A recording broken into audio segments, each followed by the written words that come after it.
হয়তো আপনারা আমাকে বলবেন যে আপনিও তো মানে আমি যাদের বিভিন্ন পেজের আপুদের যে তাদের ভুল সিদ্ধান্তগুলো ভুল কাজগুলো তারা করতেছে বিড়ালদের সাথে, যে কথাগুলো আমি বলতেছি আমাদেরকে খারাপ লাগতেছে তাই বলতেছি যে তারা নিজেদের স্বার্থের জন্য পেজ বা ইউটিউব চ্যানেল চালানোর জন্য তারা এসব করছে।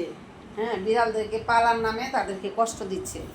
এখন আপনারা হয়তো আমাকে বলবেন যে আপনিও তো অনলাইন থেকে কামাই করছেন। ভাই, আমি 10 বছর ধরে বিড়াল পালি। পেজ আমার চলছে কয় বছর? এই 2-2.5 বছর। 2-2.5 বছর আমার পেজ চলছে। আমি এখনও পেজ থেকে একদম একটি কানা করিও আমি এখনও ইনকাম করিনি। তো আমি যে 10 বছর ধরে আমি ওদেরকে লালন পালন করছি, আমার অনেক ছিল, প্রায় 40 জনের মতো মারা গেছে, 3 জনের মতো হারিয়ে গেছে, আমি আপনাদেরকে বলি। আর এখন মাশাল্লাহ আমার 60টা বাচ্চা ছিল, আর 3টা অসহায়, তাদেরকে অ্যাডপশন করা হয়েছে। মৃত্যুপথের যাত্রীদেরকে অ্যাডপশন করা হয়েছে। তাদের দায়িত্ব আল্লাহ আমার হাতে তুলে দিয়েছে। আমি যতটুকু পারি আমার প্রাণপণ দিয়ে আমি চেষ্টা করছি। হ্যাঁ, আমি আমার জীবন দিয়ে লুটিয়ে চেষ্টা করছি তাদের জন্য। আমি তাদের কোনো কিছু ত্রুটি রাখি না।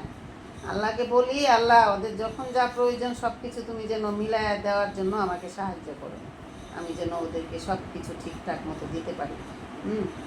আমি ওদের কষ্টটা বুঝি, ওদের ক্ষুধার্ত প্রাণ বুঝি। শুধু দেখানোর জন্য যে আমি ওদেরকে খেতে দিব, হ্যাঁ, আর ওরা খাবে, ওদের পেট ভরবে না, সেটা আমি কখনোই করি না। তো এই হলো কথা। তো যারা বিড়াল প্রেমী, যারা কুকুর প্রেমী, যারা অসহায় পশু পাখিদেরকে ভালোবাসেন, তাদেরকে উদ্দেশ্য করে একটি কথাই বলতে চাই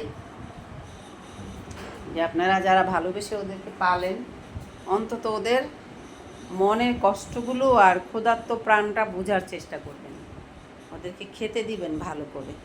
এই যে দেখেন আমার রাজাকে এখানে খাইতে দিছি, এই যে রাজাকে এখানে খেতে দিছি, সে আয়সা খাওয়া শুরু করছে। মানে যেখানেই ছোটো একটু খাবার দিব, ছোটো একটু খাবারটা তাদের সবার অন্যরকম ইন্টারেস্ট। মানে ছোটো একটু খাবারটা প্রচুর স্বাদ, কারণ তাকে বেশি মাছ দিয়ে ফেলছি না বেশি মাংস দিয়ে ফেলছি, এটা তাদের একটা অন্যরকম আর কি থাকে তাদের। এখন দেখেন ওখানে কিন্তু এখানে, এদিকে আসো টুকটুকি, তুমি বেশি কথা বলো, এদিকে আসো, এই যে এদিকে আসো। আসো না কেন তুমি? আম্মু ডাকতেছি না তোমারে? হ্যাঁ বাবা, ভাত খাবা না? হালুম হালুম হালুম, বাবু ভাত খাবেন না তুমি? ময়না পাখি, ময়না পাখি, তুমি ভাত খাবে না? আসো, আসো ময়না, আসো। অনেকে হয়তো ভাবছেন যে আমি ওদেরকে দিয়ে কামাই করে একদম ঘাড়ি বাড়ি করে ফেলছি। না রে ভাই, ওদেরকে আমি মন থেকে ভালোবেসেই পালি। যেহেতু আমার পেজ আছে, এই জন্য আমি নিজে ভিডিও তৈরি করি, তাই আমার ময়নাদের ভিডিও তৈরি করি। তো তৈরি করেন, আপনিও করেন, এটা খারাপ না, আপনিও তৈরি করেন। কারণ এই অনলাইনে হাজার হাজার মানুষ অনলাইন থেকে পেজ তৈরি করে ইনকাম করছে। ইনকাম করেন, ইনকাম করতে তো কেউ বারণ করে না, কিন্তু ওদের ক্ষুধার্ত প্রাণ, ওদের খাবারটা ঠিক করে দিন। শুধু লোভ দেখানোর জন্য ওদেরকে খাবার দেওয়ার চেষ্টা করেন না। যে যেখানে রয়েছেন বন্ধুরা, আমার আপামনিরা, আমার ভাইয়ারা, সবাই ওদের মনের কষ্টটা বোঝার চেষ্টা করেন, ওদের ক্ষুধার্ত প্রাণের খাবারটা আপনারা মেটানোর চেষ্টা করেন। এইটাই আপনাদের প্রতি আমার আর কি আশা, ভরসা, কথা সব কিছু রইল আর কি। এই দেখেন আমি বাটি ভরে ভরে মাছ সিদ্ধ করি, কড়াই ভরে ভরে সিদ্ধ করে কাটা বেছে তারপরে আমার ময়নাদেরকে ভাত মেখে দেই। আবার কিছু কিছু মাছ সিদ্ধ করে প্লেটে দেই, সবাই খায়।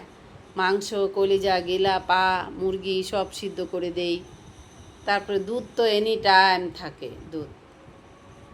বন্ধুরা সবাই ভালো থাকবেন। বা এই ছোট্ট দুনিয়া, কেউ কারোর সঙ্গে হিংসামি করে, কারোর সঙ্গে কারো বদনাম বলে, কারোর সঙ্গে কিছু করে কোনো লাভ নাই। কে আমরা কখন পৃথিবী ছেড়ে চলে যাই। সবাই আমরা সবার বন্ধু, সবাই আমরা সবার আপনজন, সবাই আমরা সবাই মানুষ। মানুষ একটা কথায় বলে, সবার উপরে মানুষ সত্য, তাহার উপরে নাই। বন্ধুরা সবাই ভালো থাকবেন। টাটা।